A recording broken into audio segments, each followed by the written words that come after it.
الله أكبر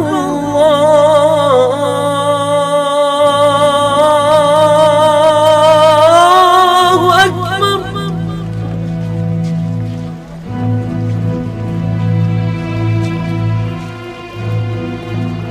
الله أكبر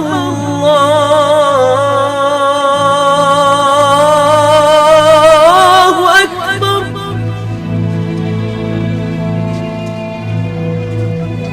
أشهد أن لا إله إلا الله.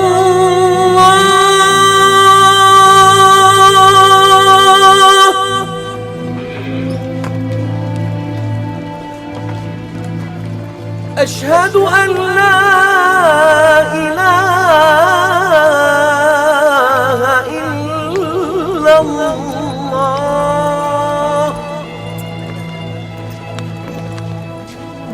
أشهد أن محمدًا رسول الله.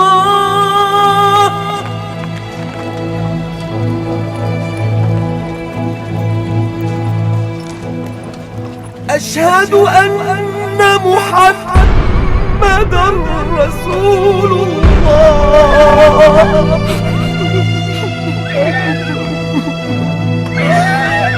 حي على الصلاة.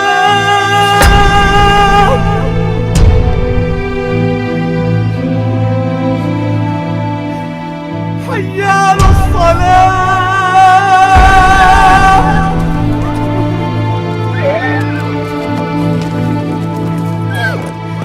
حي على الفلاح.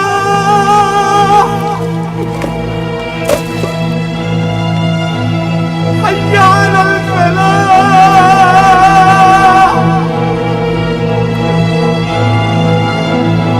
الله أكبر الله أكبر.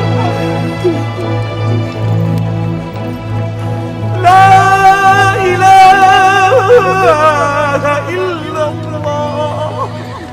من كان يعبد محمدا فإن محمدا قد مات، ومن يعبد الله فإن الله حي لا يموت. هون عليك يا بلال، هون عليك. ونعم الرفيق الأعلى صاحبا للرسول يا بلال. فارقنا الحبيب يا أسامة، فارقنا الحبيب يا أسامة. هيا إلى الصلاة يا بلال، هيا إلى الصلاة. هي وصية رسول الله صلى الله عليه وسلم إلى يوم القيامة. هيا. جراح الأمة الثكلى تنادي، فهبوا يا بني قومي أسود.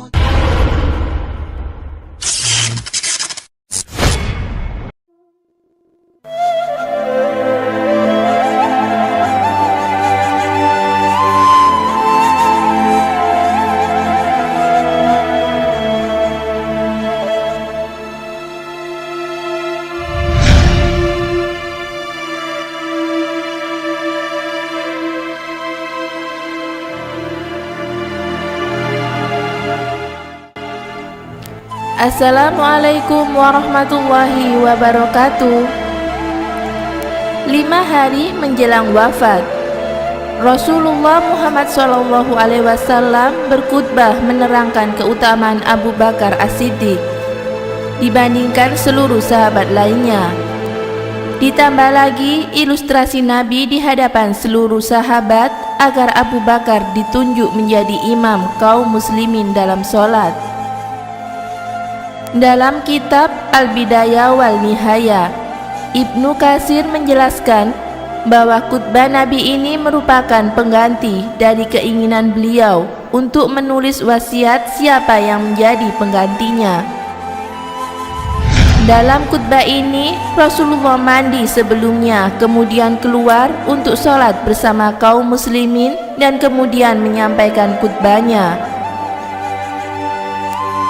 Hal yang pertama diucapkan Rasulullah setelah memuji Allah Subhanahu wa Ta'ala adalah perihal orang-orang yang terbunuh di perang Uhud Maka beliau pun berdoa dan memohon ampunan untuk mereka. Kemudian beliau berkata, "Wahai kaum muhajirin, sesungguhnya jumlah kalian semakin banyak, sementara Ansor tetap sebagaimana adanya. Sesungguhnya mereka adalah ibarat rumah tempat kembaliku. Oleh karena itu, hormatilah orang-orang yang mulia di antara mereka, dan maafkanlah orang-orang yang berbuat kesalahan dari mereka." Kemudian beliau melanjutkan, "Wahai sekalian manusia, sesungguhnya ada seorang hamba yang disuruh untuk memilih antara kekal di dunia atau memilih apa-apa yang ada di sisi Allah Subhanahu wa Ta'ala. Maka ia memilih apa-apa yang ada di sisi Allah Subhanahu wa Ta'ala." Maka ketika itu hanya Abu Bakar yang paham dari sekian banyak para sahabat, dan beliau langsung menangis. Beliau berkata, "Tetapi kamilah yang menjadi tebusanmu, wahai Rasulullah, dengan diri kami, anak-anak maupun harta kami." Maka Rasulullah menjawab, "Sebentar wahai Abu Bakar, lihatlah ke arah pintu-pintu rumah yang mengarah ke masjid, maka tutuplah kecuali pintu Abu Bakar. Aku tidak pernah mengetahui ada seorang yang begitu mulia berteman denganku selain Abu Bakar." Imam Ahmad berkata, "Amir menyampaikan kepada kami," ia berkata, "Fulai menyampaikan kepada kami dari Salim Abu Nasar dan Bisri bin Sa'id. Dari Abu Sa'id, ia berkata, Rasulullah SAW pernah berpidato sebari berkata, sesungguhnya Allah menyuruh semua hamba memilih antara dunia dan apa-apa yang dijanjikan di sisinya. Maka hamba tersebut memilih apa-apa yang ada di sisinya." Abu Sa'id berkata, "Seketika itu Abu Bakar menangis, dan kami heran kenapa beliau menangis. Padahal Rasulullah hanya menceritakan seorang hamba yang diberi pilihan. Namun akhirnya kami paham bahwa sebenarnya yang dimaksud Rasulullah itu Abu Bakarlah yang paling alim di antara kami." Rasulullah SAW bersabda, "Andai saja aku diperbolehkan mengangkat seseorang menjadi kekasihku selain Robku, pastilah aku memilih Abu Bakar. Namun cukuplah persaudaraan Islam dan kecintaan karenanya. Maka jangan ada lagi rumah-rumah yang pintunya mengarah ke masjid, dan hendaklah ditutup kecuali pintu Abu Bakar saja."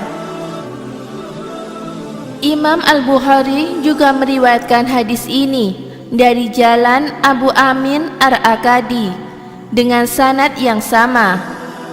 Imam Al-Bukhari meriwayatkan dari jalur Abu Rahman bin Sulaiman bin Hanzalah bin Al-Ghazi dari Ikrimah dari Ibnu Abbas bahwa Rasulullah suatu hari keluar dalam keadaan sakit dengan mengikat kain di kepalanya yang ujungnya terjuntai di antara dua bahunya. Kemudian beliau duduk di atas mimbar, kemudian menyebutkan khutbah tadi. Di antara pesan wasiat beliau agar berbuat baik terhadap kaum Ansor, hingga akhirnya Ibnu Abbas berkata, "Itulah majelis dan khutbah terakhir Rasulullah." Dampak dari berita wafatnya Rasulullah. Imam Ahmad berkata, telah berkata kepada kami Bas, dia berkata, telah berkata kepada kami Hamad bin Salama, dia berkata, telah berkata kepada kami Abu Imran Al-Zuwaini dari Yazid bin Babnus, ia berkata, aku pergi berserta seorang sahabatku menemui Aisyah, dan kami minta izin untuk diperbolehkan masuk. Maka ia melemparkan untuk kami bantal tempat duduk. Kemudian ia menurunkan hijab. Setelah itu sahabatku berbicara, "Wahai Ummu Mukminin, bagaimana pandangan Anda mengenai Ira?" Ia berkata, "Apa itu Ira?" Maka aku menepuk punggung kawanku. Aisyah berkata padaku, "Berhentilah, kenapa engkau menyakiti saudaramu?" Kemudian ia bertanya lagi, "Apa itu Ira?" Yaitu tempat keluarnya darah haid. Maka jawabannya adalah sebagaimana yang diterangkan oleh Allah mengenai perempuan yang datang haid. Kemudian ia melanjutkan, "Pernah Rasulullah mendekapku dan memeluk kepalaku sementara pemisah antara aku dan dirinya hanyalah sehelai kain, padahal aku sedang haid." Aisyah melanjutkan, "Kebiasaan Rasulullah juga melewati pintu rumahku, beliau pasti akan mengucapkan kata-kata yang bermanfaat untukku. Suatu hari beliau melewati rumahku, namun tidak mengatakan apapun. Kemudian beliau lewat kembali dan tidak mengatakan apapun juga. Begitulah 2 hingga 3 kali. Maka kukatakan kepada pembantuku, letakkanlah bantal tempat dudukku di depan pintu. Kemudian aku mengikat kepalaku dengan kain. Tak lama kemudian beliau pun lewat. Rasulullah berkata, 'Wahai Aisyah, ada apa denganmu?' Aku menjawab, 'Aku merasa sakit kepala.' Rasulullah berkata, 'Namun, kepalakulah yang lebih sakit.' Kemudian beliau pergi, dan tak lama kemudian ternyata beliau dibawa pulang dalam keadaan digotong dengan kain.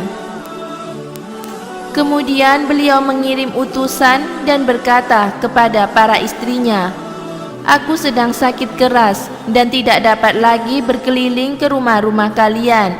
Maka izinkanlah aku agar dirawat di rumah Aisyah.' Maka sejak itu aku merawatnya. Padahal tidak pernah sebelumnya hal ini kulakukan kepada seseorang pun. Suatu ketika, tak kala kepala beliau berada di atas pangkuanku, tiba-tiba kepalanya miring ke arah kepalaku. Aku mengira beliau ingin bersandar di kepalaku. Maka keluarlah dari mulut beliau setitik ludah, hingga yang mengenaiku dan membuat aku menggigil. Maka aku yakin bahwa beliau pasti dalam keadaan pingsan. Maka kututupi beliau dengan kain. Tak lama kemudian datanglah Umar bin Khattab dan Al-Mughirah bin Syu'bah. Keduanya meminta izin untuk dapat masuk, dan aku mengizinkan keduanya setelah hijab kuturunkan. Seketika Umar memandang Rasulullah dan berkata, "Alangkah beratnya pingsan yang diderita Rasulullah." Kemudian ia berdiri.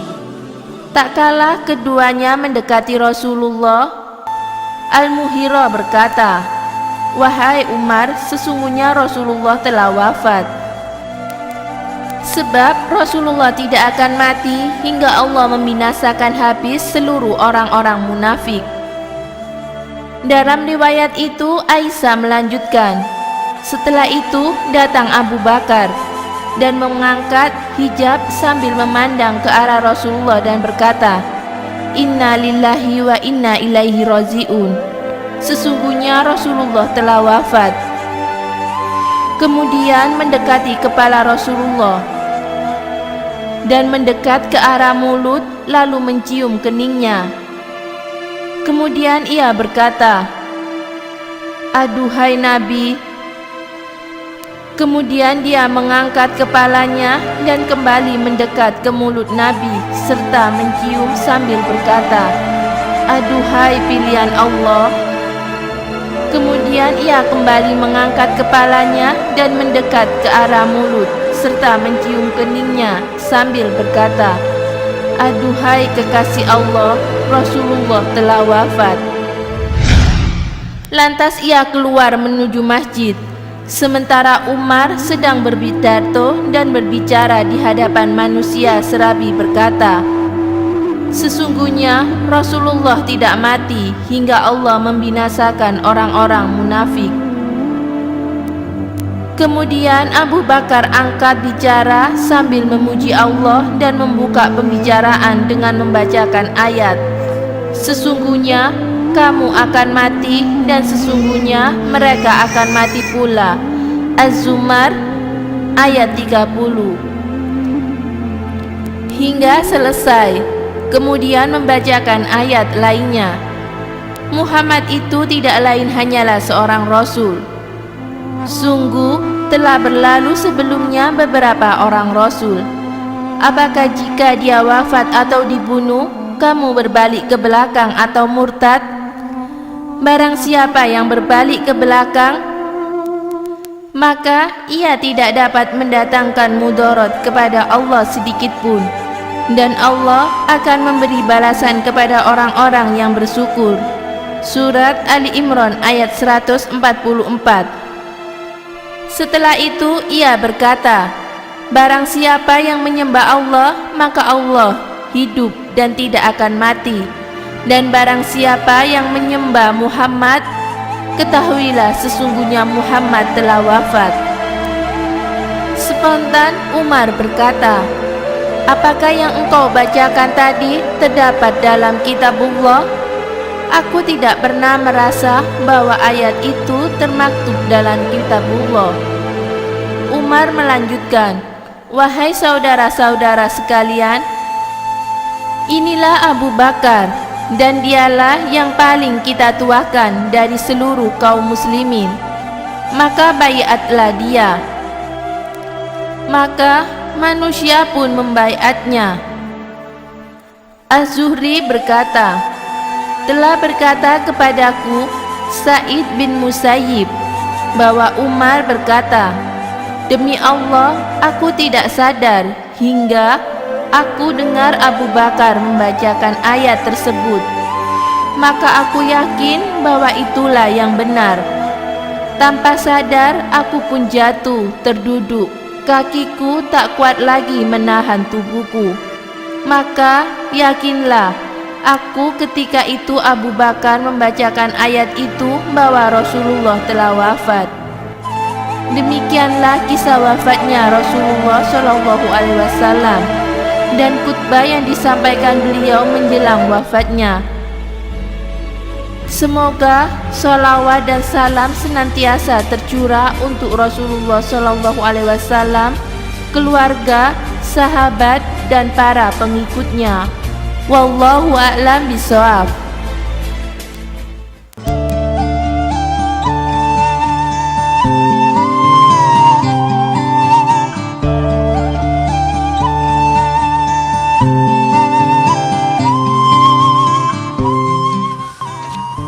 Assalamualaikum warahmatullahi wabarakatuh. Rasulullah Muhammad SAW wafat pada tanggal 12 Rabiul Awal tahun 11 Hijriah. Rasulullah wafat pada usia 63 tahun di rumah Aisyah istri beliau. Rasulullah wafat dalam usia 63 tahun. Beliau berhasil menguasai seluruh jazirah Arab masuk ke dalam Islam. Bayangkan, dalam usia 63 tahun beliau mampu menyatukan seluruh jazirah Arab dalam pangkuan Islam. Hari ini usia 63 tahun, apa yang kita hasilkan? Dan Rasulullah adalah orang yang sukses dalam mengemban misi kenabian dan menyebarkan agama Islam ke seluruh jazirah Arab. Meski Rasulullah menjelang akhir hidupnya, beliau sakit panas demam selama 13 atau 14 hari. Beliau sempat untuk menjalankan sholat. Dalam satu riwayat disebutkan setelah sadar dari pingsan Rasulullah, sholat dipandu dengan Ali bin Abi Thalib dan Abbas bin Abdul Muthalib mengemani sholat subuh. Walau badan beliau belum fit.